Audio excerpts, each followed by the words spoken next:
अमरावती लोकसभा मतदारसंघातून महायुतीची उमेदवारी कुणाला मिळणार याकडे राजकीय वर्तुळाचं लक्ष लागलंय। विद्यमान खासदार नवनीत राणांना पुन्हा उमेदवारी मिळणार का, त्या हाती कमळ घेणार का, याची चर्चा गेल्या अनेक दिवसांपासून सुरू आहे। राणा यांच्या जात प्रमाणपत्राचा निकाल लवकरच लागेल। 1 एप्रिलला हा निकाल लागेल। त्यांच्या बाजूने निकाल लागल्यास 2 एप्रिलला राणा यांना भाजपकडून उमेदवारी घोषित केली जाईल। तर निकाल विरोधात गेल्यास भाजपनं प्लान बी तयार ठेवलाय। नवनीत राणा यांच्यावर जात प्रमाणपत्रासाठी शाळा सोडल्याचा बनावट दाखला दिल्याचा आरोप आहे।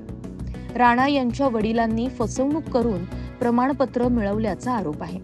नवनीत राणा आणि त्यांच्या वडिलांविरोधात मुलुंड पोलीस ठाण्यात तक्रार दाखल करण्यात आली आहे। यानंतर राणा आणि त्यांच्या वडिलांविरोधात गुन्हा दाखल करण्यात आला। नवनीत राणा यांच्या जात प्रमाणपत्राचं प्रकरण न्यायप्रविष्ट आहे। निकाल विरोधात गेल्यास राणा यांना निवडणूक लढवता येणार नाही, ही शक्यता लक्षात घेऊन भाजपनं पर्याय तयार ठेवलेत। प्रसिद्ध उद्योजिका कल्पना सरोज यांच्या नावाचा विचार सुरू आहे। त्या मूळच्या अकोला जिल्ह्यातील आहेत।